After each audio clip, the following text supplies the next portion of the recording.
Hi, everyone, and welcome to this week's episode of Relationship Talks. I'm your host, Laurie Brooke, and together we will get to take a look at what goes on behind closed doors. Today, I am joined by Glenn Sandifer.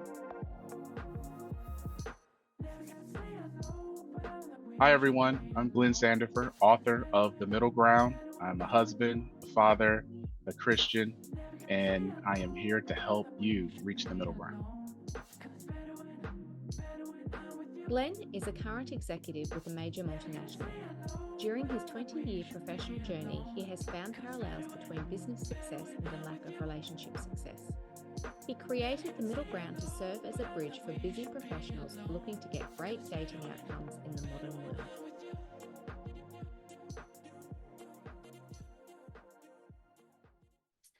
Welcome back to another episode of Relationship Talks, and thank you so much for joining me today, Glenn. Thank you for having me. I'm so excited about this You're very, opportunity. very welcome. Where are you dialing in from? Around the world, where are you dialing in from? I am dialing in from Nashville, Tennessee, in the southeast portion of the United States. Music City, the fastest growing economy in the United States. I have to say, I know Nashville for no other reason but Keith Urban. Okay, Keith Urban, he has a restaurant, yes, and he's always here.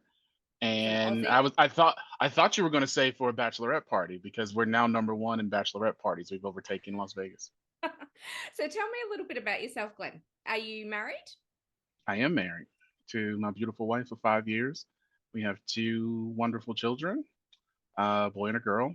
Um, they're on up somewhere here in the office. But yeah, we've been married 5 years. Things are going great, I think. And how long have you been together? 8 years. 8 years. Eight and a So, half now. I'm going to round up the way she did when we were dating, when, the time period when we weren't married. We've been dating 3 years. I was like, wait, what? So, no, we've been together 10 years, a decade. We've been together nearly a decade. now you can say that about relationship length, just don't do it about her age. No, I wouldn't do that. She's what's an acceptable age? She's 26. Forever will be. So tell me about your children. How old are they? My son is 3. My daughter is 10 months. Oh, they're Hmm. babies. They're babies. How I used to go gorgeous. around saying the thing that I see on Instagram. I have 2 under 2 because I wore that as a badge of honor. It's a change. It's a lifestyle change because Yep. it's a decision, and then you have to decide again that okay, I'm choosing this, and then you have to lean into it. Yeah. I do the drop offs. I do pick up when I don't travel for business. Diapers. Any man who doesn't do diapers, I don't know what you're doing. What are you doing all day? You got to do diapers. Those are the things that connect you to the children. So it's, when my son used to pee on me and my daughter poops on me, it's just like, okay, please, why are you pooping on daddy? And then they laugh, and then you have a moment where you laugh together, and then you're covered in poop. But hey, it's part of the process. When I'm giving her away at her wedding, and when my son's graduating from his super duper master's program, I'll be like, I remember when you used to pee on me at 6 months. And it's one of those things that later on in life, when it's their turn to Hmm. look after you, you can go, I did all of this for you. Now it's your turn to do it Hmm. all for me. Yeah, it's like, all right, who's up? Who's taking care of? Who's feeding me? Oh, I'm going to be bossy. I'm their boss now, so I'm going to be bossy then. I'm going to get my title back. Absolutely. Tell me, how has life changed for you though since becoming a parent? Since becoming a parent, I would say it's the season. I doubled down on duty because in marriage it's about duty as well. I mean, I love my wife. I love the life we're creating. I love the family dynamic, but you now have to serve at an even higher level. So you go into it knowing that you have these two little people who are 100% dependent on and impacted by all of your decisions. As a single guy or a single man, most men will understand this. It's just me at 32. Go to the bar, and go drive to Atlanta. Let me fly up to Beijing real quick for the weekend. There's a flight that's cheap out of Sydney. You can't do that. You now, all of those decisions impact the people that you've created, these little people. It Has it also been? clarifies. It also clarifies some things. I've known and had the privilege of talking to and consulting with men. Once they had their kid, it everything clicked. Everything clicked. In what way? Professionally, emo- emotionally, it zeroed them in. I mean, when you have children, the opportunity for children is legacy. So when my children are 15, or when your children are 15, audience, what will they say about you for the previous 15 years? Who were you? Who were you as a father? Who were you as a mother? Who are you in your profession? Who are you looked at? How are you looked at through your peer groups? Yeah. What have you created? What have you left behind? What are you leaving me? It matters. So, what do you want your kids to say about you when they turn 15? I don't care what they say at 15. 50, yeah. No, What at do they? 15, it's at 15. That's actually a really good question. Thank you for that. So at 15, I want them to say that what I believe will be true. I want them to say my father is a loving husband, devoted. He's been a provider. He's led us into what we believe, whether that's their faith. If they adopt my faith belief, is something that I would want them to do, but it is a choice. And that he has taught us how to provide, and more specifically for the topic of this, how to negotiate the dating market and who I will choose as a long-term mate. Because that actually impacts everything else that we've just talked about. Who you choose to pair bond with and who you choose to co-create with. So, let's swing around to that. How did Okay. you get into this work? On accident, What was the accident? accident was. So how I got into the work. So I was married before. I went through a divorce that was really hard on me. And so I went to therapy. Coming out of therapy for 2 years, I came with the framework of what is now the middle ground. And so I wanted to put the theory of what I believe to the test. So I began writing articles on the early stages of Facebook, created a little website, and the articles didn't get much traction. My friends from college were being nice and viewed it and downloaded it or whatever, but it really was not impactful. When I began leading teams, the conversations that I had as an intern and as an employee switched because as I coached people to get a product produced or to get an outcome, I realized that the relationship was the thing that was holding them back from long term success. So I began coaching around the total man and the theories and the things that I learned through my therapy and the things that I began to study and research subsequently after that led me to know that the reason people are failing in a relationship are a couple of reasons. We got to know who we are, we got to know what we want, we got to know what we qualify for, and we have to know with what we qualify for wants from us. And that is the middle ground. So I got into the space on accident, but my knowledge was curated out of my own personal trauma. So I wanted to have my, have my moment, do my self reflection. What did I do wrong in the relationship? What things did I not evaluate properly? And how can this be impactful to help others? And so, how has that helped you moving into your relationship with your wife? No, she gets the benefit of all my mistakes. I made all the mistakes already, so I'm perfect in every way now. I'd like to think that's true, but somehow I don't believe it is. I'm Um, not at all. I'm human and I'm flawed. So, um, anytime you fail at anything, you have to take it as a learning lesson. And most people who fail don't want to fail again in the same way. Don't want to lose the game the same way you lost the last game. So for my current relationship, it allows me to be more intentional, I think, from a communication standpoint, from an intimacy standpoint, as well as for clarifying what support needs to be provided in the home and as she navigates things like her career. how do you think our relationships impact us from a career perspective? From a career perspective, it impacts us on a daily basis. And it actually is kind of our driving force or motivator. I think if our relationship is going well and it is thriving, we tend to want to double down from a career standpoint. So I'll speak about it from this framework of the middle ground. In the middle ground, we believe that there are six type of men and six type of women. And of those six type of men and six type of women, you are one of them. So if you're one of them, you best match with the other. The problem in the relationship is you spend time with someone who you don't match with, and then all of this trauma is created. And then when you do meet someone that you want, you take all the negative traits from that trauma and then you place it on these other group of men or women. This is where we get the term all men are trash. There are ain't no good women. That's where we get it from. It's not that there ain't no good women. It's these women that I dealt with look the same like these women, but they have completely different characteristics and completely different motivations.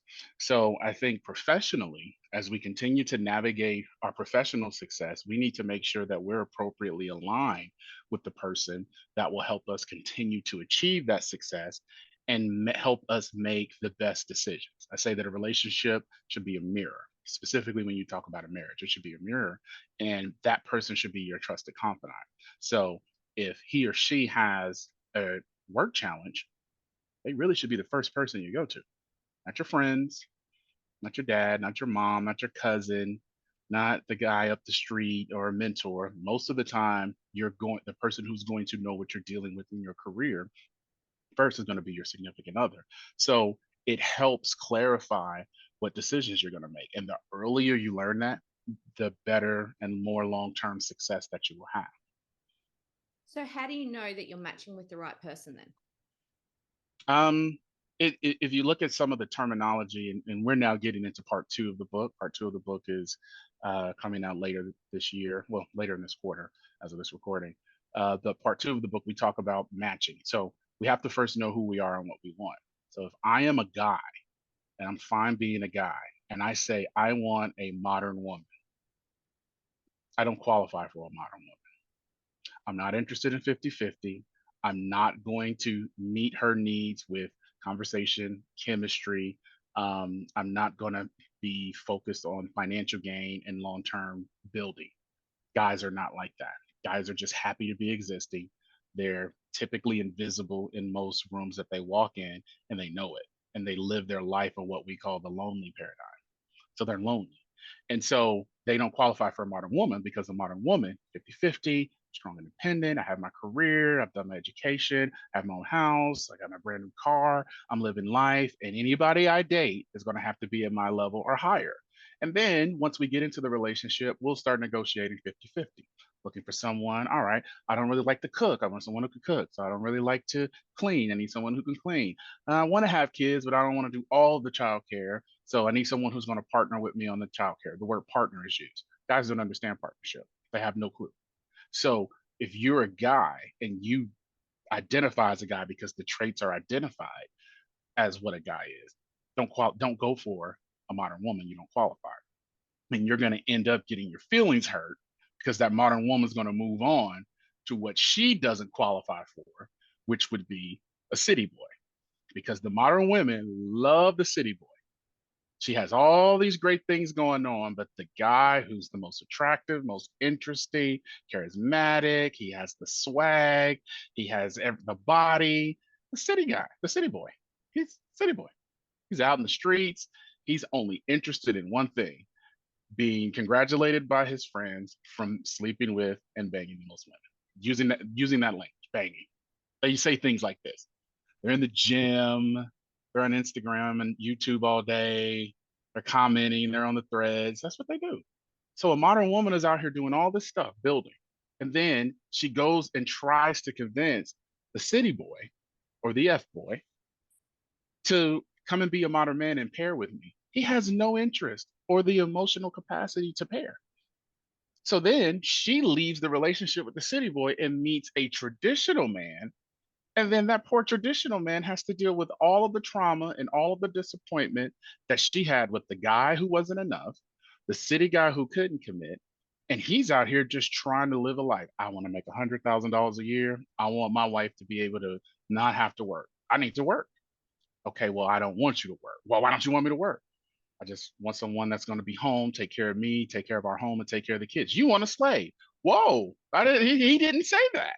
So then they break up, He leaves that relationship, and then any traditional woman that, because he's only going to get with a traditional woman that he gets with, he's going to have clear cut questions to make sure that he is aligned. So I think the most important thing is to know who you are, know what you want, and then when you know what you qualify for, then once you know what you qualify for, if I'm city to city, or city to city, guy to gal, male to female, traditional man to traditional woman, modern man to modern woman, high value to high value, then I know that the characteristics of what they're looking for in a relationship, I need to do the work to be the best version of myself so I can go support them in that effort. Because a relationship is about service. If you're thinking that you need to have a relationship or you need love to feel complete, you're going to be upset in the first 5 years because it is all about service. Every great relationship, every long term relationship, for if your audience are like me, if they have their great grandparents, grandparents, and then maybe their parents who've been together 40 years, it had nothing to do with just love. Love was the byproduct. It had everything to do with service and duty, and love became the emotion associated with the tangible investment of making a plan, making a deal, making a plan together, setting goals, and meeting those goals joint. That's where happiness came from.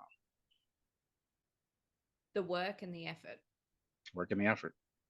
Yeah. The two bad words on this, probably on my platform. When I say work and effort, oof, you would think that I would have cussed out everyone on my timeline.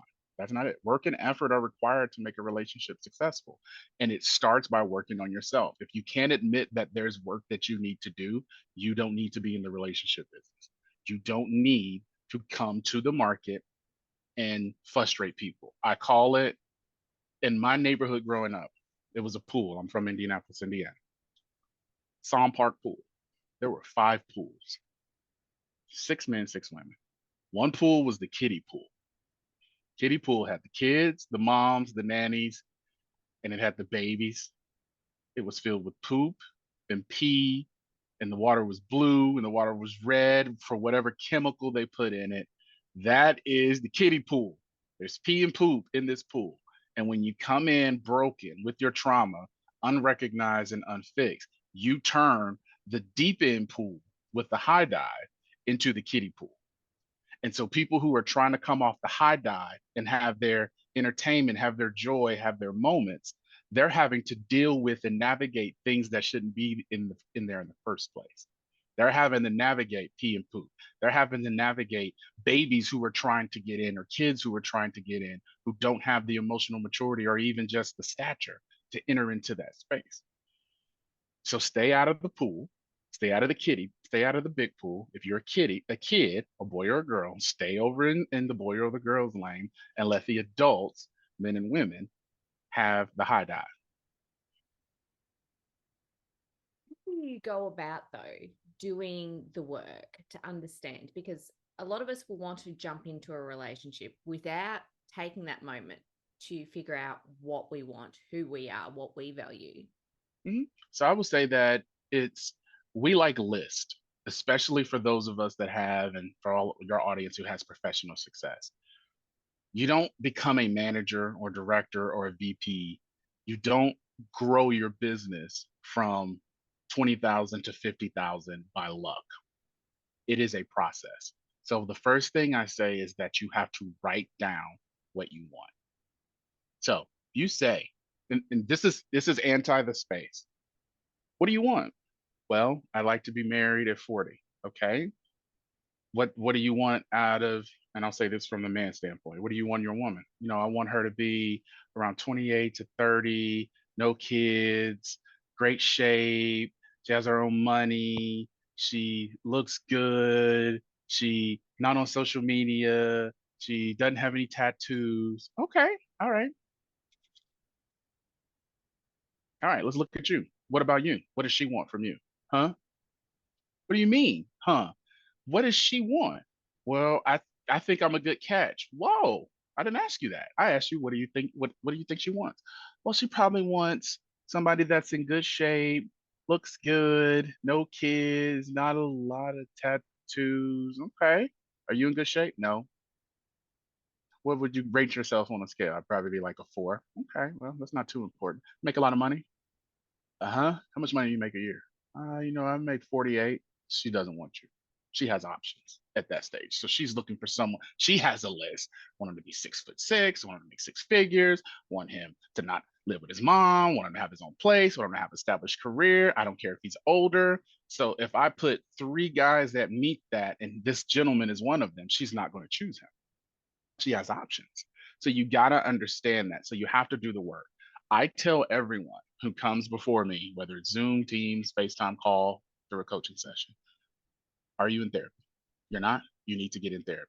There are licensed therapists who can help you do it because some of us are dealing with real traumas. Some are dealing with broken families and broken households. Some are dealing with some violence. Some are dealing with emotional, physical, financial abuse. And we enter into a dating relationship with those traumas unworked, and you need to work them. So the first thing I say when I realize and recognize there's a real trauma here, not a list that is unrealistic because you're delusional, but a real life trauma, we need to get on the Google and we need to find a licensed therapist that will help you start to deal with those processes. And then a year later, call me back. And I've had that happen over the last 5 years. So I say people need to write a list down, say what you want. Then on the other side of that list, what does that person that you've created want from you? And then if you realize that you don't meet that, what is the work that you need to do? The first work is probably going to be through therapy. The second is, where are you financially? And this is specifically for men. So financially, if you are a man who's making below average in the United States, around $47,000 a year, how old are you? I'm 22. You're making great money. You need to put your head down and you need to work for the next decade and build a high value skill, whether it's a sales profession, medicine, educational pursuit. Make sure that you are out there learning your craft and developing your craft because 10 years takes expert. The book Outliers states that 10,000 hours will allow you to be an expert in any field. So take your 10 years, get your field, get your skills up. Then financially at 32, what you decide to do is you look up. At 32 as a man now, you'll probably get your first or second real promotion. And then you'll be able to start leading individuals, leading a product area, leading a project, expanding your business. You may launch a business, not these side hustles, but a business that will allow you to thrive and provide. Then just look at the market. Go back to homecoming, go back to your high school reunion, go Target and Starbucks and your local grocery store, and just see what the market is. And then at 32 to 35, you'll start to create what I say is what you want at 65. You got 30 years to get there. What do you want to be on the front porch at 65? Well, I want to be married to one woman. I want to have 4 kids. I want 20 grandkids. I want to give back to my school. I want to give them to my local. Okay. So now we know something. Don't get distracted by dating gals or females or city girls. Don't waste your time focused on your craft because that will lead to your financial success. So now you've done therapy, you focused on yourself from a financial standpoint. Let's get with fitness and faith. Let's make sure that you don't have your health failing you because the things that we can control are what we put in our body, how we work on our bodies, and that will help you out at a later date. You don't want to be 56 with a bunch of orthopedic issues because you did not work out. The people who thrive are the people who are all getting knee, hip replacements, and they've been working out, wrestling, they've been running, they've been doing all this stuff. They don't have any other health issues. So you want to put yourself in the best position for a health outcome. And if you are a person of faith, fourthly, still work on your faith because the tenets of what you believe for any religion or any belief system or process will be your guiding principles. Whether that's Christianity, whether that is Islam, whether that's the Jewish faith, those three all have a tenet through the Quran, the Torah, and the Bible that will help lead you into these truths, into the truths, which is the outcome that you're looking for.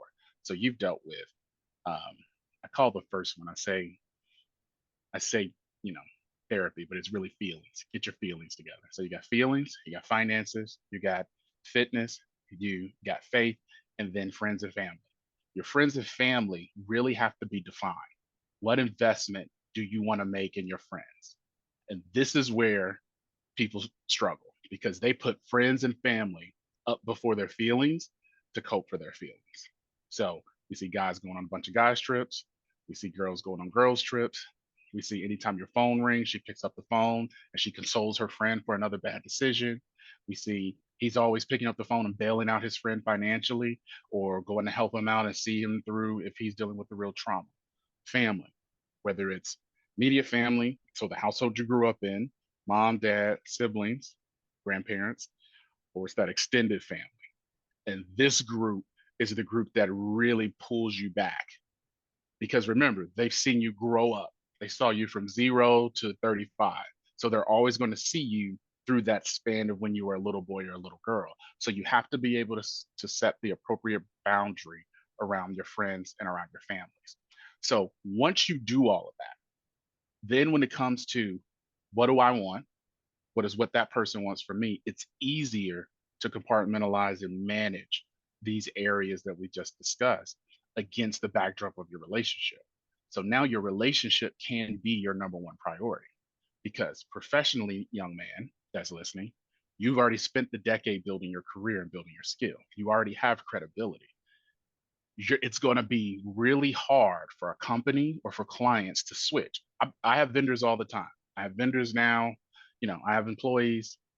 I don't want to have to do that again. I don't want to have to hire anyone again. If I already have you and you're doing the job and you're competent and capable and you're delivering on time, I'm going to keep you. So your finances are going to be together because you have a skill that the market has recognized as valuable and there's enough margin in it for you to create a lifestyle. So now you can go achieve the legacy and the long-term goal that you're looking for. So you'll no longer be making $43,000 a year. You'll probably be making 143 before you're 40, the equivalent, depending on where you live. And then you can start setting up long-term plan and long-term vision. When you pick someone after doing all of that work, you're not going to waste. I've done all this work. I know who I am. I know what I want. I've not been going around. I have discipline when it comes to intimacy. I'm not promiscuous out in the streets. So now I don't have time to waste. I don't have money to waste. So I want to pick someone who is just as serious about the relationship outcome that I am, which means on the front end, they are doing the work. Across the scenario though, where we've done our list, we've picked the Mhm, person where we thought we were in that committed relationship, mhm. and next thing the other person changes their mind on what they want Why? and runs off after the next shiny object. Goodbye. You still did the work. So you still have all of the investment in yourself. So regardless of what happened with them, and most of the time that's a misalignment, or maybe it just wasn't your time. I mean, I think we actually, as society, we actually minimize and devalue those hurts. Those hurts harden us and solidify things that we won't work on ourselves. So if I've gone through, which I have, a divorce, and I have friends now who are starting to go through it. So there are things that they can now recognize I missed that I didn't see before. So now I'm going to make a better decision down the road. So if someone leaves or wants to leave, I always say if they want to leave and you've tried to work on it, if you're in a committed marital relationship or you have kids, I say the best thing is to try to work that out. But if it is toxic, if you can't co-parent effectively, if you can't communicate effectively, and there's no interest in letting self and ego die to make the relationship work, then you need to leave and then let that person leave, figure out the relationship, co-parenting, what level of communication you want to have, do the work that's necessary, and then wait for the next opportunity to present itself in a relationship. Yeah. There's no shortage of men and women that are available and seeking relationships. That's a misconception. We're a lot of us are blind to them. We're blind to the true and real candidates because what we see on social media for the stories that we tell ourselves from our childhood and from what we see in TV and movies. I want that. Well, that's a TV show. Well, I want that. It's a TV show. Someone wrote down fake characters with fake motivation and you're basing your identity and your decisions on that, you need therapy. So I say, It's one of those things though, because I think there's also call for people who really want that relationship to work. mm-hmm, And when the other person says, no, I'm out, I'm done, they struggle to let go. And so they keep trying to claw back because they're married mm-hmm. or they're in love with that idea of what the movies and what the fairy tales tell us. Well, let's take out from the discussion marriage, because if you're married, you need to work on it. That's a deal that if you're a believer, you made with your God and the state. If you're married in our country, you made that deal with the state. So try to work on it. So let's take them out. If you're in a cohabitation relationship with someone you've known for 2 years, and you're 28 and ladies, and he's 31, and he wants to leave, let him leave. Let him go. What, why?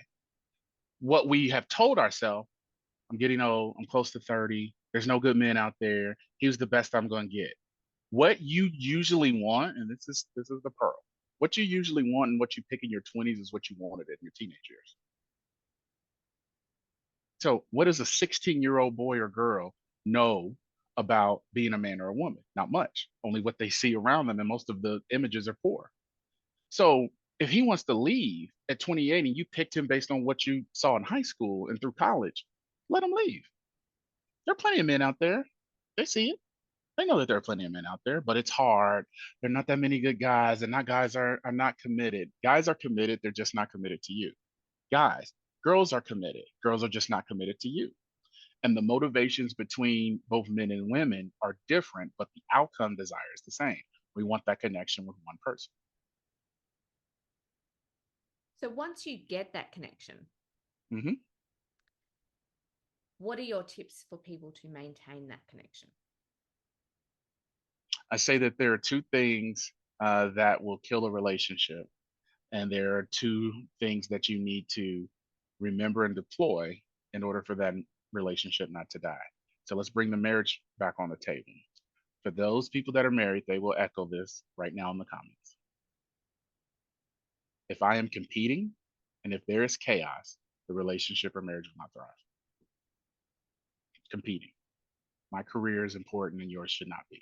My career is more important to me, so it needs to be more important to you. I have to work out too. I have to work too. I have a job too. Competing. Chaos. What time do the kids have to get picked up? When is the light bill due? Wait, there was a withdrawal for $450 from Target. What did you do at Target? Chaos.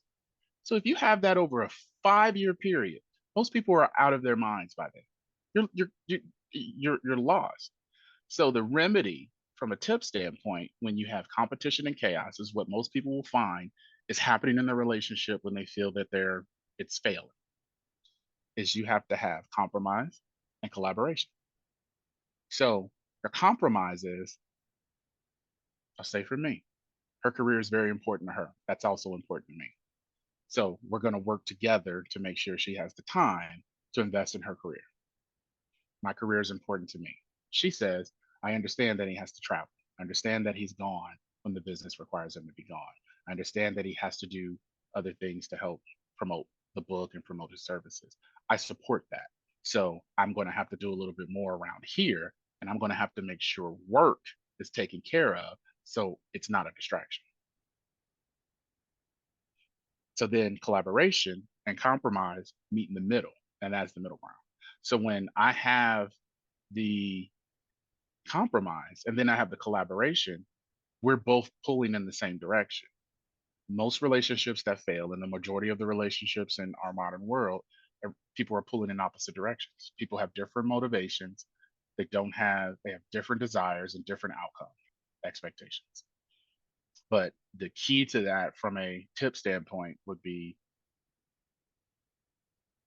collaboration and what did I say? Compromise. Compromise, compromise and collaboration. And I think you can have the compromise and collaboration because I would very much agree with how you have just described a relationship there, but still understand that you're going to have those moments where things might look a little bit chaotic, but it doesn't mean everything's gone downhill. Yeah, things looking chaotic, but the relationship can't be chaotic. It's an interesting concept though, because at the end of the day, we kind of tend to start spending money and going out and doing things because we feel like we're spending time together or we're creating something together, but without really ever putting any thought into what it is that we want in the long term. Mm-hmm. It's a short-term satisfaction trying to, I think, hide from the fact that we haven't had a conversation about what it is that we're actually trying to achieve. And that's what I say is the problem with the two versions of men and women, modern and traditional. Modern men and women do this. This is where the term "my lifestyle" comes from. You ask a man on the street, how much money do you think it's going to take for you to be able to raise your family? I don't know, $600,000. What percentage of the market makes $600,000? I don't know, 10%. Not of NBA players. What percentage of the market in any given city at any given time makes over 600,000? I don't know. Yeah, it's a young lady on the street. Hey, how much do you think that it's going to take for you to be a woman that stays at home and takes care of her kids, her man, and her household? I don't know, 2.5 million. Okay, what percentage of the market of men that are eligible make 2.5 million? I don't know, 17%. Where are you getting these numbers from? So then that shapes when you go into a relationship with a guy who's making 43,000, we call him broke. He's broke. But based on world standard, he's the top 5% earner in the world.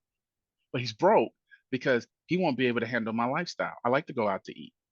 I like to go to the store and be able to shop. I like to go to the luxury store, even though I have $70,000 in student loans, and I like to go buy. I like to make sure I get a late model car every 5 years. So these are the things that contribute to the statement of how much money I need, which is an overinflated value. When realistically, the average household in our country is around $57,000 to $60,000 a year, and there's no highfalutin luxury lifestyle. It is a standard way of living that traditional men and women are comfortable with, but modern men and women can never get to because the lifestyle, the appearance, social media, the experiences are more valuable than the relationship outcome. So when you meet someone, we go out to eat, we go to a concert, we go to a ball game, we go to a theater, we go to a movie, all costs money. Then we elevate and we go on a weekend trip, which is a hotel and which is food, and then we go on the flight in our country, and then we go overseas, and then we look up and we spend $50,000 on a bunch of stuff that we say are memories and experiences. There's a time and place for that, but if you're serious and you're looking for the long term outcome, you pace it and plan it. Glenn, where can people find you? I am available on our website. So first, we are on the middlegroundbook.com. There you can see all of our podcasts, such as this, in which I join, as well as purchase the versions of our book that are available in your local country. We are on Amazon for paperback. We do have Audible and Kindle, and then we do have the audiobook available for purchase as well, and the link out there. I am also on Instagram, Facebook, TikTok, and YouTube as Middle Ground Book. And can I ask you one question to finish up?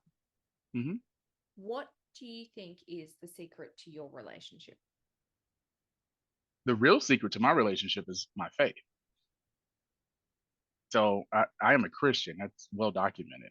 I have a I have professed and have a belief in Jesus Christ as my Lord and Savior. And because of that, there are principles in which I believe.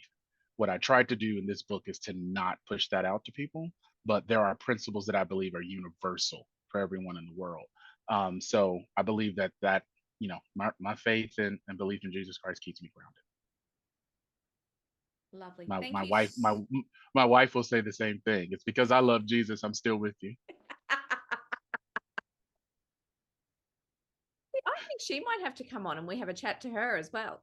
I will send you her information and you can have her on your show. Thank you so much for joining me today, Glenn. Thank you. I appreciate it, Lori. Ciao. And thank you so much for listening to this week's episode of Relationship Talks. If you can, I would love for you to jump on and leave a review. And whilst you are at it, don't forget to like and subscribe to our YouTube channel. Please join me again next week when we get to take a look behind closed doors at someone else's relationship. But until then, I am your host, Laurie Brooke, and remember the choice is yours, so make today and the week the very best it can be.